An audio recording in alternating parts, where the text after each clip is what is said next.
With Season 1 of She-Hulk now streaming on Disney+, fans have a lot to say. What was the original concept art design behind Kevin Feige, and what was the accessory that didn't make the final cut? Fans are also taken aback by the season finale. What is the meaning of this climactic ending, and why did the director reject the classic Marvel Cinematic Universe ending? Don't go anywhere, because this video is about to answer all your questions. First, who really is Kevin Feige, and how does his appearance break the fourth wall? For those who don't know, Kevin Feige is the real-life president of Marvel Studios. So why would the president of Marvel Studios appear in a fictionalized TV series, you may ask? Well, one thing that Marvel loves to do is break the fourth wall. Think of it like a pretend invisible wall that separates the actors and the audience. Breaking the fourth wall simply means that the actors imply that they acknowledge the existence of the audience in front of them. I guess we can say that the makers of She-Hulk wanted to carry on the tradition of breaking the fourth wall with the AI appearance of Kevin Feige, because this wasn't the first time the show did this. She-Hulk is known for her frequent witty comments to the camera, acknowledging the existence of the show. Kevin Feige's appearance as a studio head in the show is not only something that resonates with Marvel fans, but it also provides comic relief to the show. And let's face it, we all need that nowadays, don't we? So,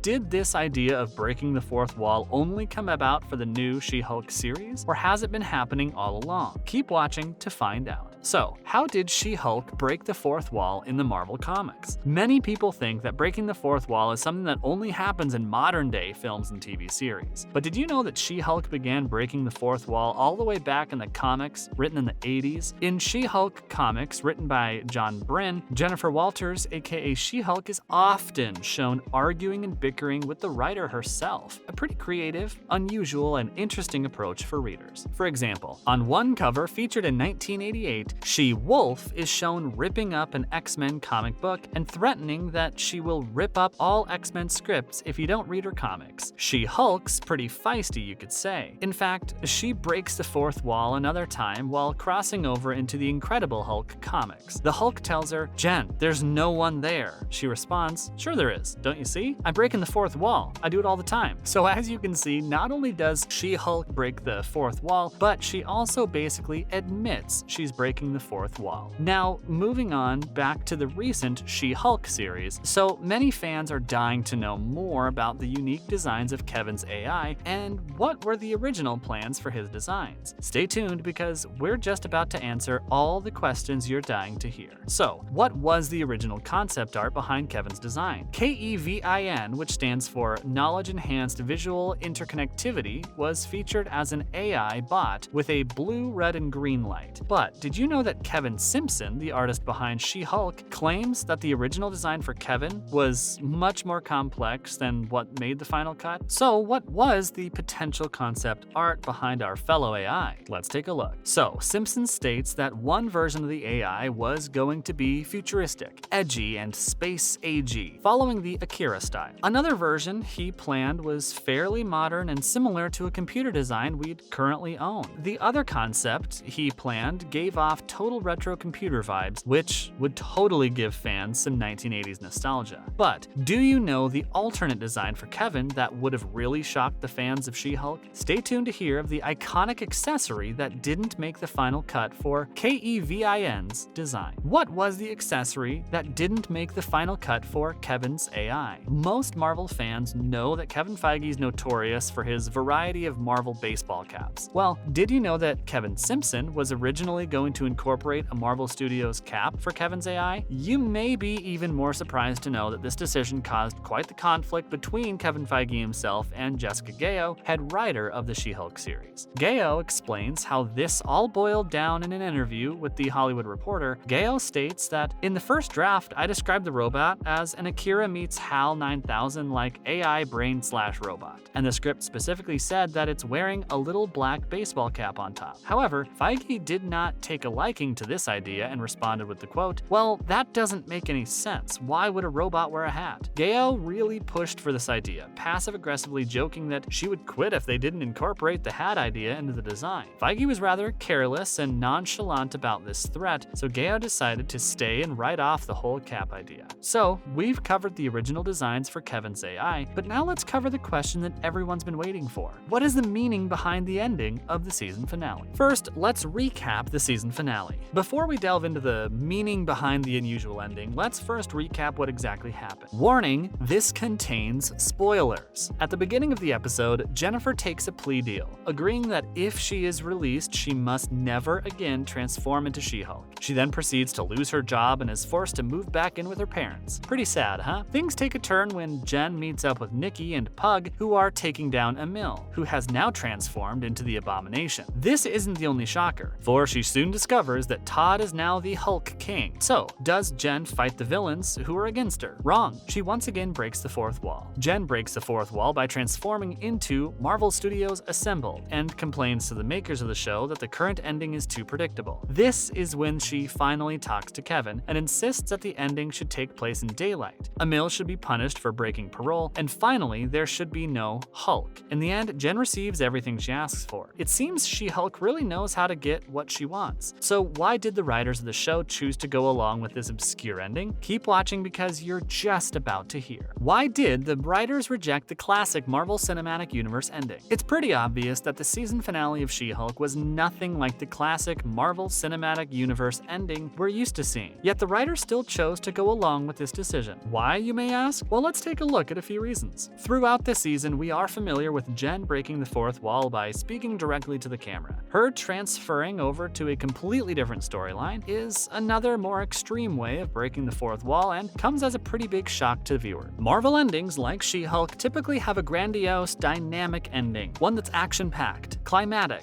and ultimately concludes with the superhero saving the day. So not only does this twist of an ending wow fans, but it also goes to show that Marvel films do not have to follow their stereotypical hero saves the day ending. This ending serves as a much more unique and creative approach to the Marvel series. That being said, you may be wondering, how did fans react to this unconventional approach to a Marvel series? Let's find out what the overall Marvel fan base had to say. So, how did Marvel fans feel about the She-Hulk ending? Of course, people were naturally shocked at the ending, but overall, many fans were in favor of it, how it all played out. In fact, many Marvel fans even quoted that the She-Hulk ending was the best finale of any MCU show. Talk about a compliment. Fans also took to Twitter with funny memes about the ending, and overall, the response was positive. However, one of the main critiques coming from those who weren't a fan of the ending was the fact that the role didn't empower the whole feminist theme behind the series and She-Hulk's character. Rather than being able to showcase her strength by physically saving herself, she requests to rewrite the entire narrative. Though certain fans may be disappointed and feel the ending did a disservice to Jen's character, most fans felt that it empowered Jen and was overall a huge part of the series' success. So, that just about wraps things up for today. Some big questions we might still be wondering is if She-Hulk will be renewed for season 2, and if so, will next season break the fourth wall as much as we saw in season 1? Until then, we'll just have to wait and find out. Be sure to leave your comments down below, and don't forget to like and subscribe.